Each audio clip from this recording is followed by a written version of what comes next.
बिस्मिल्लाहिर्रहमानिर्रहीम। अस्सलाम वालेकुम नादरीन, आप यूट्यूब चैनल देख रहे हैं। मैं इमरान खान हूँ। इमरान खान साहब के एक ट्वीट ने सारे के सारे माहौल को बहुत गर्म कर दिया।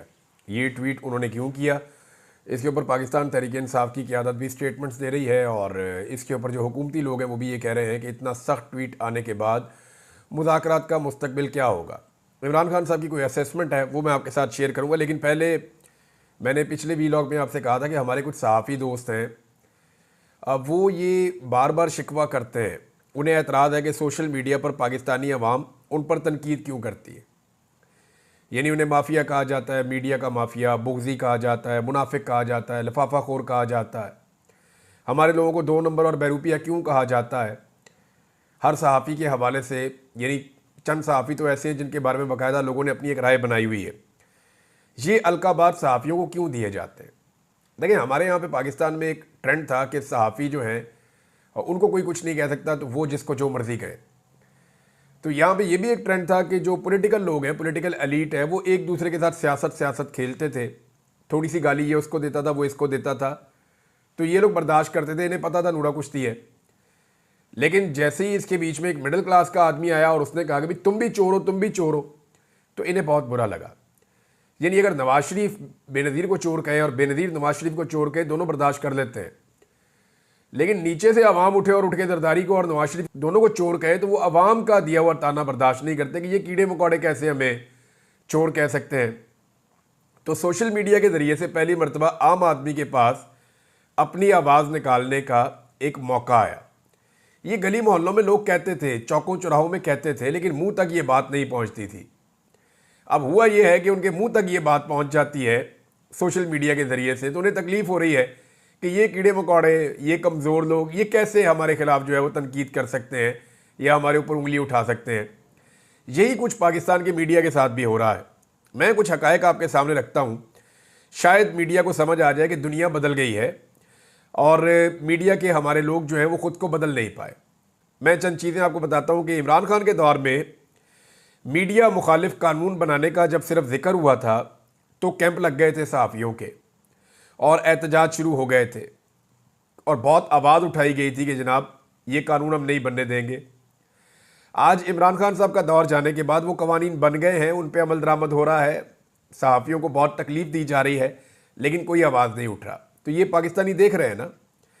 सहाफ़ी चंद घंटों के लिए लापता हुए इमरान खान साहब के दौर में तो सुप्रीम कोर्ट तक मामला चले गए, जो अभी तक केसेस चल रहे हैं, रोला पड़ा हुआ है और इमरान खान साहब की हुकूमत को उसके लिए कसूरवार करार दिया गया। अब इस दौर में लंबे अरसे तक जबरी गुमशुदगियाँ हुई, लेकिन कोई आवाज़ नहीं उठी, बल्कि हमारे तलत हुसैन साहब और इन जैसे कई और सहाफ़ियों ने उल्टा विक्टिम ब्लेमिंग की और कई लोगों ने तो इसमें भी नवाज शरीफ की मदह सराई कर दी कि जनाब नवाज शरीफ इतने अच्छे हैं कि कोई बंदा अगर 4 महीने गायब हुआ है तो जनाब वो देखे ना, वो 4 साल भी गायब हो सकता था, तो मियाँ साहब बहुत अच्छे हैं। यानी इस किस्म की अजीब हरकतें पाकिस्तान के सहाफ़ियों ने की, तो लोगों से फिर वो क्या उम्मीद रखेंगे। महंगाई जब बहुत कम थी इमरान खान साहब के दौर में तो पाकिस्तान का मीडिया बहुत ज़्यादा दिखाता था। आज जब महंगाई बहुत ज़्यादा है तो पाकिस्तान का मीडिया उस पर बात ही नहीं करता, कवरेज बिल्कुल सिरे से गायब है। धांधली जब इमरान खान साहब के दौर में बात की जाती थी तो हुआ ये था कि जो जीते हुए बंदे थे वो पीटीआई के अंदर शामिल हुए थे और कहा जाता था ये एस्टेब्लिशमेंट इसमें रोल प्ले कर रही है। और दूसरा, कराची के अंदर कहा जाता है कि पाकिस्तान तहरीक इंसाफ को कुछ सीटें जितवाई गई, लेकिन सेंट्रल पंजाब में तहरीक इंसाफ की सीटें छीनी गई।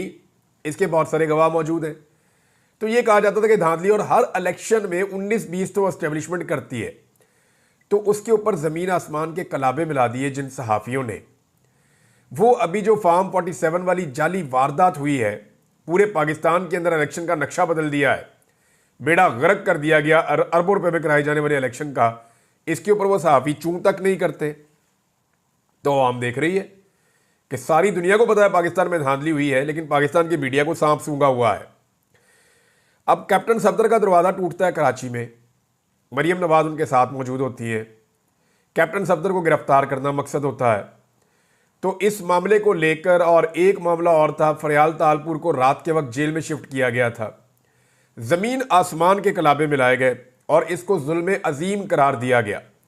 मगर आज आपके सामने एक चादर चार दीवारी का तकद्दुस पामाल होता है, ख़वातीन की रिकॉर्ड गिरफ्तारियां होती हैं, सड़कों पर औरतों को घसीटा और मारा जाता है, बच्चों के ऊपर टॉर्चर किया जाता है, ख़वातीन को अगवा किया जाता है, लेकिन इसके ऊपर किसी किस्म की कोई आवाज़ नहीं उठाता। मीडिया बिल्कुल चुप है, इसको जुल्म करार नहीं देते।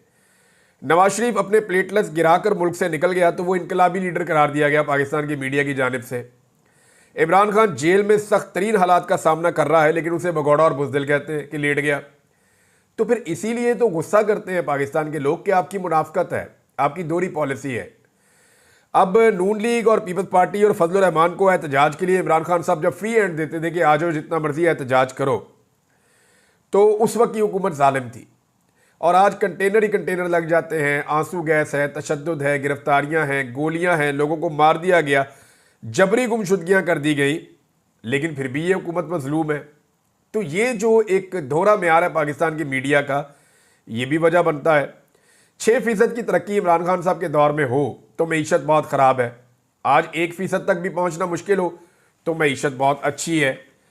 नून लीग जजों का नाम लेकर गालियां दे, उनके पुतले जलाए और उनके साथ बाकी पार्टियां भी खड़ी हों तो वो जायज़ है। इमरान खान सिर्फ नाइंसाफ़ी की निशानदेही करे तो तौहीन अदालत भी है और मुजरिम भी है, और ये पाकिस्तान का मीडिया कर रहा है। नवाज शरीफ या जरदारी के खिलाफ 1 या 2 मुकदमे हो जाएं तो जुल्म का पहाड़ टूट जाता था। इमरान खान पर मुकदमात की डबल सेंचुरी होने वाली है और मीडिया ऐसे शो करता है जैसे कुछ हुआ ही नहीं। यानी आज भी मरियम नवाज से सवाल पूछना औरत की तौहीन है, जबकि यास्मीन राशिद को बेगुनाह जेल में रखना, उनकी सीट छीनना, ये बिल्कुल जायज़ है। एजाज चौधरी को एक बार भी सेनेट के इजलास में नहीं आने दिया गया गुज़िश्ता 2.5 साल में, इस पर कोई आवाज़ नहीं उठी। मुल्क की मईशत और अमनो अमान को मुकम्मल बर्बाद करने के बावजूद मौजूदा रजीम बड़ा मोहतरम है आपकी नज़र में, तो इस मुनाफकत और 2 नंबरी की वजह से लोग आप पर एतबार नहीं करते और ना आपको पसंद करते हैं, बल्कि आपके खिलाफ आवाज़ उठाते हैं। ये पाकिस्तान की मीडिया को बात समझनी पड़ेगी। उन्हें यह लगता है कि शायद लोग ज्यादती कर रहे हैं, नहीं, लोग जो आप लोग लगातार ज्यादती कर रहे हैं उसके ऊपर रद्द-ए-अमल दे रहे हैं। तो लोगों का रद्द-ए-अमल ऐसे ही होता है। ये पहले चौकों चौराहों में गली मोहल्लों में होता था, अब वही डिस्कशन सोशल मीडिया पे आ गई है तो आपको बुरी लग रही है। अब नाज़रीन आ जाए इमरान खान साहब की असेसमेंट के ऊपर। देखें, जो पॉलिटिकल असेसमेंट है या सियासी हालात का अंदाज़ा है, मेरे ख्याल में वो गुज़िश्ता चंद सालों में इमरान खान से बेहतर किसी ने नहीं लगाया था। इमरान खान साहब ने पूरे सिस्टम को बेनकाब कर दिया। बड़ा टाइमली उन्होंने बताया कि जनाब ये अमेरिकन साइफर आया हुआ है, मेरी हुकूमत गिरने वाली है और मेरे साथ ये ज्यादती करने वाले हैं। तो सारी दुनिया को पता चल गया कि होने क्या वाला है। इमरान खान साहब ने जितनी भी पेशन गोइयाँ की हैं वो दुरुस्त साबित हुई हैं, चाहे वो लंदन प्लान हो, चाहे वो 8 फरवरी का इलेक्शन हो, चाहे मईशत की तबाही हो, चाहे नूरा कुश्ती का दावा हो कि ये नूरा कुश्ती कर रहे हैं फिर इकट्ठे हो जाएंगे, अदलिया पर वार हो, आईनी तरमीम का मामला होगी, अदलिया को भी काबू कर लेंगे और आईनी तरमीम करवा लेंगे। ये सारा कुछ जो कुछ इमरान खान साहब ने कहा, हमने वो सारा कुछ होता हुआ देखा पाकिस्तान में। तो इसका मतलब है कि उनकी पॉलिटिकल असेसमेंट ठीक थी।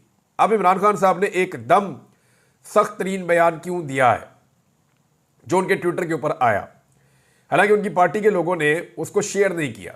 इमरान खान साहब जितना मर्जी सख्त बयान दें और जितनी मर्जी सख्त बात कहें, जितनी मर्जी तकलीफ बर्दाश्त करें, जब तक कि उनकी पार्टी उनके साथ खड़ी नहीं होती तब तक एस्टेब्लिशमेंट के लिए कोई प्रॉब्लम नहीं है। देखें ना, 3 चीज़ें हैं इमरान खान के पास। एक, इमरान खान खुद वो लीडर है, वो एक सिमत का तयन करते हैं कि इस तरफ हमें चलना है। दूसरा, इमरान खान की अवाम, वो इमरान खान के साथ खड़ी है। तो इमरान खान और अवाम तो एक तरफ खड़े हैं, लेकिन पाकिस्तान तहरीक इंसाफ की जो क़यादत है उनमें अक्सरियत इमरान खान के साथ नहीं खड़ी और वो इमरान खान के बयानिए का बोझ नहीं उठा सकते। अगर ये क़यादत भी इमरान खान साहब के बयानिए का बोझ उठा ले तो ये मामला बहुत तेज़ी से हल की तरफ जा सकता है और पाकिस्तान तहरीक इंसाफ का जो दबाव है वो ज़्यादा मुअस्सर हो सकता है। लेकिन इमरान खान साहब के ट्वीट को रीट्वीट करने की ज़रूरत भी इस पॉलिटिकल पार्टी की अक्सरियत के अंदर नहीं है, बल्कि वो उसको रीट्वीट नहीं करते और अगर कोई रीट्वीट करे तो फिर उसके लिए बड़े मसाइल हो जाते हैं। तो अवाम तो करती है, अवाम तो हज़ारों की तादाद में करती है, लेकिन पार्टी के अंदर से जो अक्सरियत है, अगर अक्सरियत कहूँ तो मैं 95% लोग जो हैं वो इमरान खान साहब के बयानिए का बोझ नहीं उठा पा रहे, जो इमरान खान की वजह से इक़्तिदार में बैठे या इमरान खान की वजह से वो असेंबलियों में पहुँचे या सेनेट में पहुँचे। तो उनको सारा कुछ जो भी मिला है वो इमरान खान की मकबूलियत की वजह से मिला है। इमरान खान को हुकूमत की संजीदगी का अंदाज़ा हो गया है और इसमें जो सबसे इंपॉर्टेंट बात है वो ये है कि उनकी मुलाकात नहीं करवाई जा रही। इमरान खान ने बार बार एक खबर जेल से आई है और ये ज़राए से आई है कि इमरान खान साहब ने पूछा है कि मेरी जो मुज़ाकराती कमेटी है उन्होंने मेरे साथ मुलाकात के लिए आना है, तो इस हवाले से कोई डेवलपमेंट है मुझे बताया जाए। तो इमरान खान साहब को इंतज़ार है कि उनकी जो मुज़ाकराती कमेटी है वो उनके साथ आकर मिलती है ताकि वो उन्हें मुस्तकबिल का लायाबल दें। मुज़ाकराती कमेटी ये कहती है कि हमें इमरान खान साहब से मिलवाया जाए और इंडिपेंडेंट माहौल में मिलवाया जाए, यानी हमें इमरान खान साहब से ऐसे मिलवाया जाए कि जो एजेंसियां हैं वो वहाँ पे खड़ी होकर ना सुन रही हो और आज़ाद माहौल में हमें इमरान खान साहब से बात करने दी जाए। अब इमरान खान साहब तो चाहते हैं कि मौजूदा जबर का दौर ख़त्म हो और फस्तायत से निकल कर मुल्क एक ट्रैक के ऊपर आए, वो इसकी कीमत दे सकते हैं, लेकिन अपनी मकबूलियत नहीं देंगे इमरान खान साहब, जो मेरा अंदाज़ा है।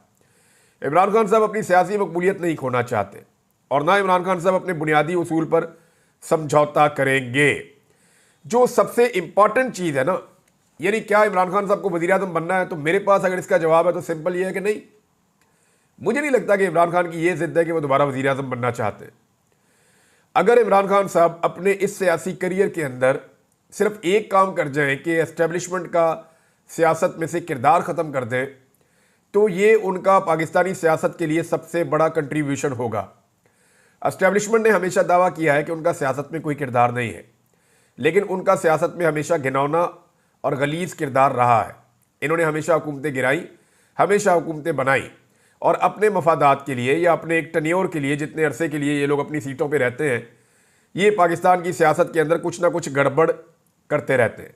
तो इमरान खान साहब का एक बड़ा रोल ये हो सकता है, अगर वो प्ले कर सकते हैं पाकिस्तान के लिए, कि वो कुछ ना कुछ करके फ़ौज को सियासत के अंदर से बाहर निकाल दें। यानी इमरान खान के लिए ज़्यादा इंपॉर्टेंट नहीं है, 72 साल उनकी उम्र है, क्या उनके लिए ज़रूरी है कि वो दोबारा वज़ीर-ए-आज़म बन जाए तो अच्छी बात है, उनका ये हक़ है कि वो बन जाए, क्योंकि वो इतने बड़े पॉलिटिकल लीडर हैं, उनकी इतनी फॉलोइंग है, तो उन्हें बनना चाहिए। लेकिन अगर वो वज़ीर-ए-आज़म नहीं भी बनते हैं, क्योंकि उनकी ना तो औलाद ने सियासत में आना है, ना उनकी बीवी ने सियासत में आना है, ना उनके ख़ानदान में से किसी ने फ्यूचर में सियासत करनी है, तो अगर उनका कोई इतना लंबा चौड़ा स्टेक नहीं है, नवाज शरीफ को तो पता है ना कि आने वाली नस्लें भी मैंने चलानी है, मरियम के बच्चे भी चलाने हैं मैंने, हुसैन के बच्चे भी चलाने हैं मैंने, तो इसी तरह शहबाज शरीफ को पता है कि मैंने भी अपने बच्चे चलाने हैं आगे, जरदारी को पता है कि बिलावल को वज़ीर-ए-आज़म बनाना है और बिलावल के बच्चे भी चलाने हैं आगे। तो इन्होंने तो पूरा एक तरीक़ाकार बनाया हुआ। फजल रहमान साहब का बच्चा है, वो भी लॉन्च हो गया। ANP जो है वहाँ पे वो बच्चों की अब हुकूमत आ गई है, वो आगे और चलेंगे। तो इसी तरह हर पॉलिटिकल पार्टी की एक लेगेसी जो आगे चलेगी।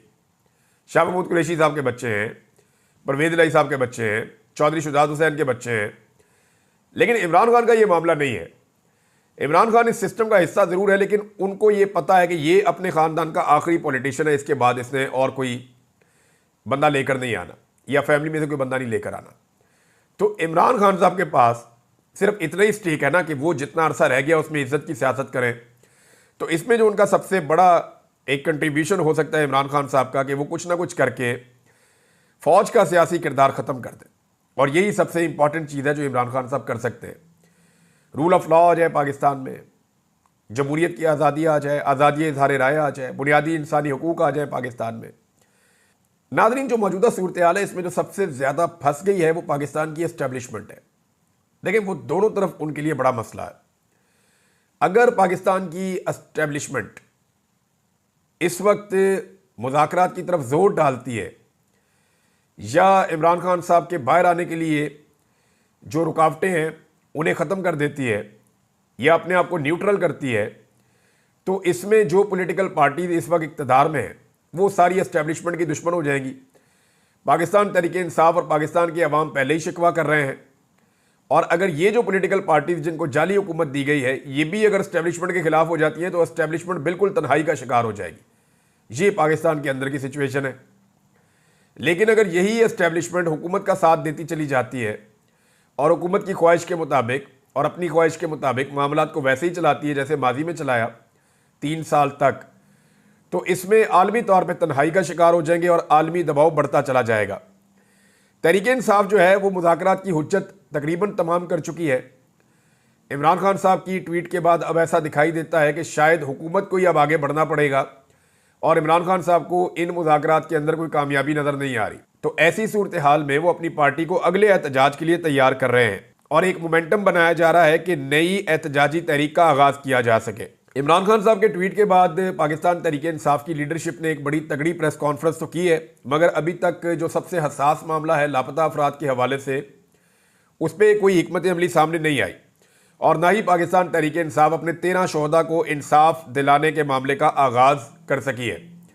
याद रखें, इमरान खान साहब की तहरीक गुज़िश्ता तकरीबन 2.5 साल से ज़्यादा हो गए हैं, वो चल रही है और इस तहरीक के अंदर अब खून शामिल हो चुका है। किसी भी तहरीक में जब खून शामिल हो जाता है तो फिर उसको रोकना बहुत मुश्किल हो जाता है। 13 लाशें पाकिस्तान तहरीक इंसाफ ने दफनाई हैं, जबकि उनके बकौल उनके 50 के करीब लोग अभी तक लापता हैं और हुकूमत जो है उसके लिए एक के बाद एक बुरी खबर आती चली जा रही है। पाकिस्तान पीपल्स पार्टी जो है वो काबीना के अंदर शामिल नहीं होना चाह रही और वो अब हुकूमत को धमकियां लगा रहे हैं। वजह यह है कि उनको भी आइडिया है कि जो गैर मकबूलियत थी इस हुकूमत की, वो मकबूलियत में बदलने में वो नाकाम रहे हैं, ना ही पाकिस्तान के हालात ठीक हो सक रहे हैं। अभी जो 2 खबरें आई हैं मेरे पास, इन 2 खबरों को अगर आप देखें तो एक तो गवर्नर स्टेट बैंक ने इंकशाफ किया है, siyaasat.pk ने इसको छापा कि ज़र मुबादला ज़खायर मुस्तहकम दिखाने के लिए स्टेट बैंक ऑफ पाकिस्तान ने मकामी मार्केट से रिकॉर्ड 9 अरब डॉलर्स खरीदे हैं। ये बहुत बड़ी खबर है, इसकी तफसीलात मैं आपको बाद में बताऊंगा, इसका इम्पैक्ट क्या होगा, ये चीज़ें आपके सामने मैं रखूंगा। कतर एयरवेज ने पाकिस्तान में अपने दफातर बंद कर दिए हैं। ये भी रोज़ाना कोई ना कोई बड़ी कंपनी, कोई ना कोई बड़ा इदारा जो है वो पाकिस्तान को छोड़कर जाता है और पाकिस्तानी बहुत बड़ी तादाद में पाकिस्तान को छोड़कर जा रहे हैं। यहाँ से ब्रेन ड्रेन हो रहा है, लोग अपना पैसा निकालकर पाकिस्तान से बाहर ले जा रहे हैं। अगर आप सिर्फ यूएई का डाटा चेक करेंगे, पाकिस्तानियों ने गुज़िश्ता 1 साल के अंदर यानी 2024 में कितने पैसे की जायदादें सिर्फ यूएई में खरीदी हैं, तो आपके रोंगटे खड़े हो जाएंगे। अब सबको अपनी अपनी मकबूलियत की पड़ी है, तो मरीम नवाज ने भी एक जालसाजी शुरू की है और वो जालसाजी ये है कि वो मुख्तलिफ जगहों पे जा रही हैं, प्लान्ड इवेंट्स कर रही हैं और उसकी बुनियाद के ऊपर चंद नौजवानों के बीच में अपने आप को घेरा डलवा के वो ऐसे कैमरे से फुटेज बनवा के अब ये तासुर बना रहे हैं कि PMLN की मकबूलियत वापस आ रही है। और इसमें भी कुछ सहाफ़ियों को भी शामिल किया गया है जो आने वाले दिनों में ये दानिश्वर हैं, ये कहेंगे खुल खुला के जनाब देखें, मरीम नवाज की शबाना रोज़ मेहनत की वजह से जो नून लीग की मकबूलियत कम हो गई थी वो मकबूलियत पंजाब में वापस आ रही है। ये चीज़ें आप सुनेंगे आने वाले दिनों में। हमारे बहुत सारे सहाफ़ी ऐसे हैं जो ये बातें करेंगे। अब मैं स्पेशली सुहेल बड़ाइश साहब और इनके जो सोच के लोग हैं वो लोग आपको ये कहते हुए नजर आएंगे कि नून लीग की मकबूलियत मरीम नवाज वापस लेकर आ रही है। लेकिन यहाँ पे एक जो है वो लेटर सर्कुलेट कर रहा है। एक तो मरीम नवाज ने झूठ बोला, वो झूठ मैं आपके सामने रख देता हूँ क्योंकि बार बार इनको झूठ बोलने की आदत है। गलत बयानी इन्होंने की कि सरगोदा में कार्डियोलॉजी अस्पताल जनाब हमने बना दिया और हमने ये शुरू कर दिया है और इसका नाम जो है वो नवाज शरीफ के नाम पे रख दिया है। लेकिन जो हकीकत है वो ये है कि 2022 में चौधरी परवेज लाई ने कार्डियोलॉजी अस्पताल सरगोदा का आगाज़ किया था पाकिस्तान तहरीक इंसाफ के दौर में 2022 के इख्तिताम से पहले। तो मरीम नवाज ने इसको अपने खाते में डालने की कोशिश की, लेकिन पाकिस्तान तहरीक इंसाफ ने सारा रिकॉर्ड निकाल के सामने रख दिया। शहबाज शरीफ ने भी जो वेंटिलेटर्स पाकिस्तान में बन रहे हैं उनको अपने खाते में डालने की कोशिश की, लेकिन पाकिस्तान तहरीक इंसाफ के सोशल मीडिया ने 2020 की खबरें निकाल के सामने रख दी कि जनाब आज से 4 साल पहले पाकिस्तान तहरीक इंसाफ के दौर में ये प्रोजेक्ट मुतारिफ हो चुका है और पाकिस्तान वेंटिलेटर्स बना रहा है। मैंने उस दौर में एक वीलॉग भी किया था जब दुनिया को वेंटिलेटर्स की बहुत ज़्यादा ज़रूरत थी। उस वक्त पाकिस्तान ने कुछ एक्सपोर्ट्स भी शुरू की थी और बहुत सारी दीगर मशीनरी और वेंटिलेटर्स पाकिस्तान ने तब बनाए थे 2024 में। लेकिन अब ये दावा कर रही थी पहली दफ़ा पाकिस्तान ने अब बनाया, तो ये झूठ बोल रहे हैं। तो ये 2 झूठ जो हैं वो इन्होंने 24 घंटे में बोले। और एक और चीज़ मैं आपको बताता हूँ कि जब भी मरीम नवाज किसी तालीमी इदारे में जाती हैं तो वो पूरा तालीमी इदारा बंद कर दिया जाता है, चाहे वो पंजाब यूनिवर्सिटी हो या कोई और इदारा हो।